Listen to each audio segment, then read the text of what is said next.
Is this thing on? Welcome back to Big Mouth and fancy seeing you here in June. A very welcome, my friends, and especially my enemies. Come in, sit down, no touching. I don't do the touching. And welcome, a very special video to celebrate Joker joining the $1 billion club. You can continue this conversation or any other conversation I happen to ignite over on my Vero at BigMouth1, Twitter at Movies TV Mad, and the extension of this channel is my Instagram, which is also called Big Mouth. Yes, Todd Phillips' Joker movie has finally joined the $1 billion club. Since Walter Hamada has taken over, Joker movie is his second $1 billion hit. His first film, Aquaman, and people don't admit that was his film as well, but it was. He was producer on that film as well. The Aquaman movie was going to be a very different film before Walter took over. We know that. We know there was going to be a Batman cameo with the Flying Fox. We know that. There was even rumours of Superman being part of that. Walter changed a lot of things. Nobody would have thought that Aquaman, coming after the calamity that was the Justice League film, would ever have a chance of making $1 billion. And no one would have ever thought, well, apart from me, because I predicted it to you people, and you laughed me off the bloody video, didn't you? Impossible, 500 million if they're lucky. $1 billion. Take that with your scotch tonight. You know I love you, and I love to be proven right. But anyway, nobody could have predicted that a film that was not showing in China, that can't be shown to under 21s, ever had a chance of hitting $1 billion. The first R-rated movie to do so. And this is sensational, considering the controversies people were creating in the media, considering a lot of things. But when you call a film Joker, it's got a big chance of hitting $1 billion. But it goes beyond that. This is a fucking good film. This is one of the best films I've ever seen. And I've been, dribbling about it ever since I saw the test screening many months ago. And it was pretty much the same film that I got shown. Wow, rarely happens with test screenings. That's how confident and happy they were. Todd Phillips came in and said, listen, I've got an idea. Let's adapt the Black Label from the comics and let's do some think piece character study movies. His first one was Joker. His idea was very risky. There's no question about that. Nobody knew how this was going to go.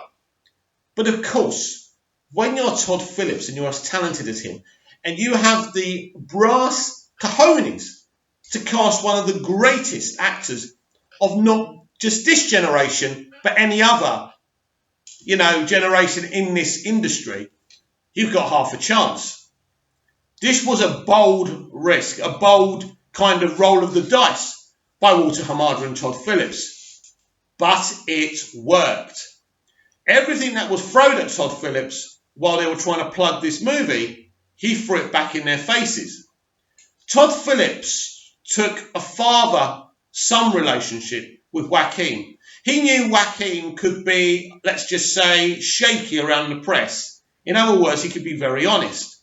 He's not really natural around the press, and sometimes the press can wind you up. So I think what Todd did said, let me do all the talking, let me take all the flack. I like the moment, really. This was a pivotal moment for the marketing of the Joker. It's when an English journalist asked him if it was irresponsible to make such a movie, and Joaquin stood up and had to speak to the Warner Brothers PR person. Now, that paper, I'm not sure who was the Independent, tried to say that he stormed out. No. I explained to you this before. He didn't. He calmly got up and said, listen, I have to confer with Warner Brothers about this question. And he came back and he answered. And it was fine. So Joaquin Phoenix has grown up.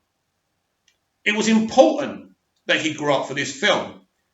Joaquin Phoenix is now at a stage in his career where he's done so many indie movies. One of his earliest hits, of course, was Gladiator, where he played the villain. And what a job he did on that film. Just ask Russell Crowe, who played alongside him.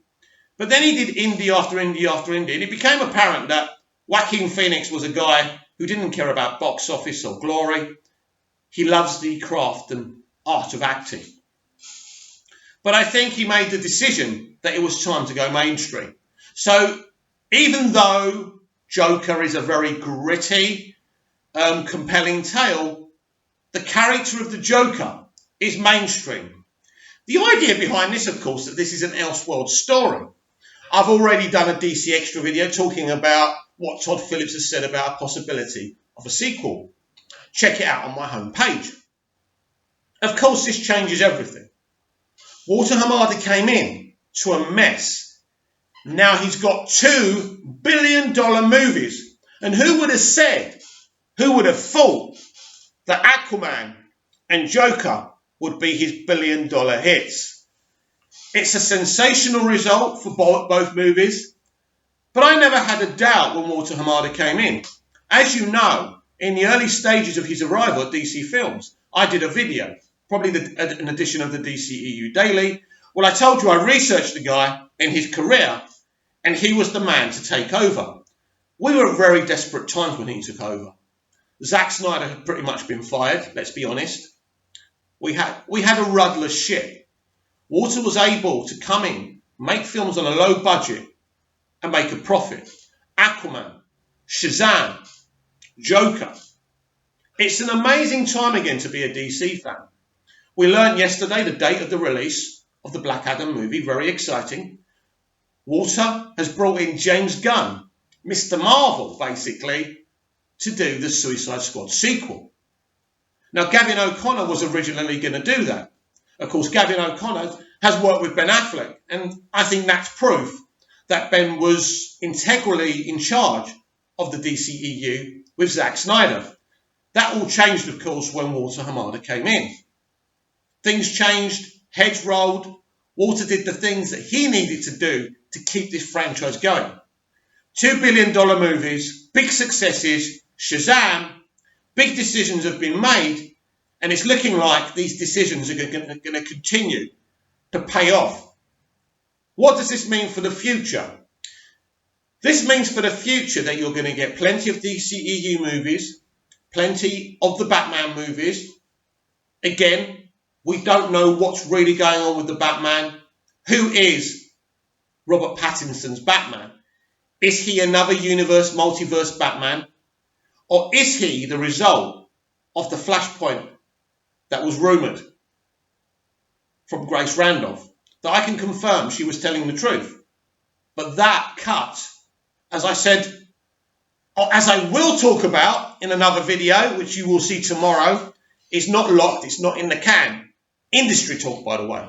It means it's not a dead cert to be the cut of Wonder Woman 1984. So we don't know what Batman he is, what universe, or if he's a Flashpoint version. All very confusing, and I try and straighten it all out for you in tomorrow's DCEU Daily, a very explosive video that will reveal a lot about the future of the DCEU and why release the Snyder Cut week has been so vital this week. But what do you think? Are you happy that the Joker's a success? That it's proven people wrong? $1 billion, an amazing film, an original take on the Crown Prince of Crime? Or do you think that it didn't deserve the $1 billion?